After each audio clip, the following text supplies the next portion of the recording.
ba kayo nababahala na babasura lamang itong sinampa nating petition na ito? It's going to be a litmus test, no? Sa mga pronouncement ni Ombudsman Remulla, sinasabi niya he's going to be very, very fair. Whether it's a Marcos ally, administration ally, opposition, wala siyang sasantuhin. Sinabi niya yan, no? So this is going to be a litmus test on that commitment as pronounced by Ombudsman Boying Remulla. And we are hopeful na magiging impartial si Ombudsman Boying. I know that he will commit to... Saan pa natin i-file? Yes. So Ombudsman. Besides, where else are we supposed to file? This is an institution that addresses the grievances done by public officials. So dapat Kasalukuyan naka-MR ang gobyerno tungkol sa unanimous decision ng Korte Suprema sa pagbabalik ng 60 billion peso na pondong kinuha nila sa PhilHealth na ibalik muli ito sa PhilHealth. Ano sa tingin nyo, bakit hindi magawang maibalik kaagad? Nasaan ang pondo? Wala na eh. Ninakaw na eh. It has commingled kasi nasa unprogrammed appropriations. Naglabas sila ng statement, ginamit daw for the COVID hazard pay. No? At iba sabi, kaya nga nandito tayo so that the Ombudsman will now conduct their own preliminary investigation to determine saan nga ba napunta tayo, 60 billion na yun. Yun ang ating one of our reasons na nag-file tayo para malaman natin sinong nakinabang sa 60 billion. Kasi hindi ang nakinabang dun, hindi ang mga PhilHealth members. So dapat managot. And take note, we know that the 60 billion is not there ready on demand. Diba? Kasi they've had to put up a budget to recover what the Tayo rin ang magbabayad eh. Yun nga ho, Pero naka-MR, go back to the MR, ang MR is just ministerial on the part of the executive. But if you look at the ruling, that's unanimous. And very seldom na yung NBank Supreme Court will reverse its ruling itself. No? So, unanimously also. So, ano na yun? Parang ano na lang yun? Saving face. That's why we decided. Yeah.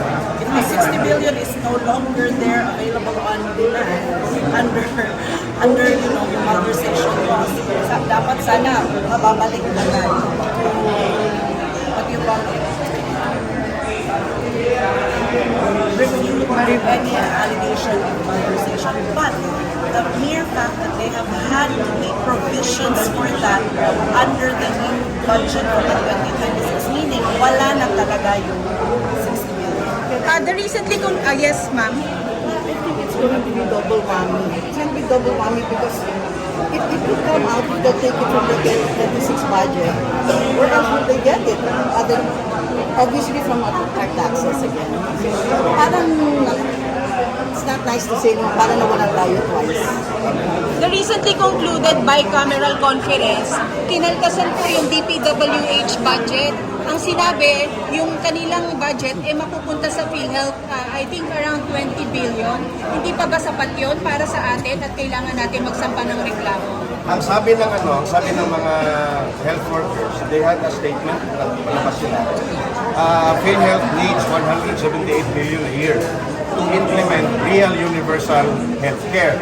Meaning, PhilHealth needs 178 billion a year para covered lahat tayo, kahit yung hindi nagko-contribute. Diba? So, ang kanilang sinasabi is 113 billion. Saan ba yun? Yung component ng 60 billion na in-orderan ng Supreme Court? Doon ba rin kukunin yun? Kasi, kinuha yung 60. Dapat ibalik yung 60. So, 113 minus 60, ang nadagdag lang is practically 70. Okay. Now, halos or more than double yung MAIF, which is also the same. MAIF stands for Medical Assistance for indigent patients and incapacitated patients. Bakit dumiretso doon sa mga kongresista sa MAIF? Hindi dumiretso doon sa Hindi naman sila PhilHealth. Hindi naman sila medical expert. Maririnig natin mula sa palasyo na ito isang hakbang na naman ng destabilization. What's your take? Destabilization? Sinasabi? Kung maririnig, since it's been the pattern na kapag ang tao ay lumalaban para sa kanilang karapatan, ang sinasabi ng palasyo, ito ay isang destabilization. What's your take on that? Well, if it's requiring accountability from interim officials is destabilization, then this is destabilization. But the biggest destabilizer of this government is the government itself. Nag-ruling na nga yung Supreme Court. What could be more destabilizing than the executive department violating the constitutional provisions of so many laws? Tatlo, if I am not mistaken. The Universal Health Law, the PhilHealth Charter, di ba? And the Constitution itself, the most sacred document that binds us all together as Filipinos. What could be more destabilizing than destroying and weakening The healthcare system. your healthcare system, the economic systems that are in place? Kasi saan sila hahanap ng pondo, mangungutang na naman for the 2026? What could be more destabilizing than that? Last two questions, sir. What is Save the Philippines Coalition? Save the Philippines Coalition is a broad alliance of several organizations. In fact, we are represented here by multi-sectoral. Tony Jimmy comes from labor. Sir Joel Jesse represents the transport sector. Miss Chichi here represents the women. Miss Jai represents the OFWs. Tapos yung ating Muslim brothers sa BARM, si Dato Mussolini Sinsuat is also representing the Muslim community. Attorney Irene is also representing. But again, I am representing the entirety of the Filipino nation kasi lahat naman tayo eh. It's not about sector o sino. Kasi even yung ombudsman mismo, membro ng PhilHealth yan. Ano ba? Yung security guard yan si Manong. PhilHealth member yan dapat kasi universal ka eh. Sir, last question. Your message to the President for Christmas. Message for Christmas?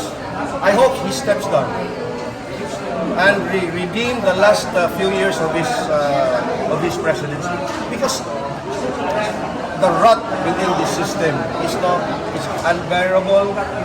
Hindi na pwedeng ayusin sa tingin ko, and we can only go about real change pagka pinalitan na o nag-step down voluntarily.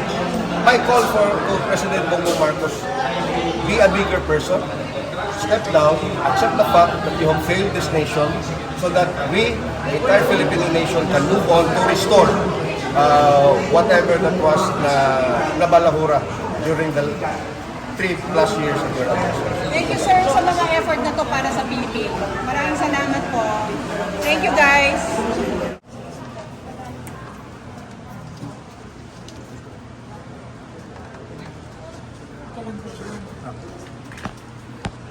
Mami, usap natin ang package. Send that.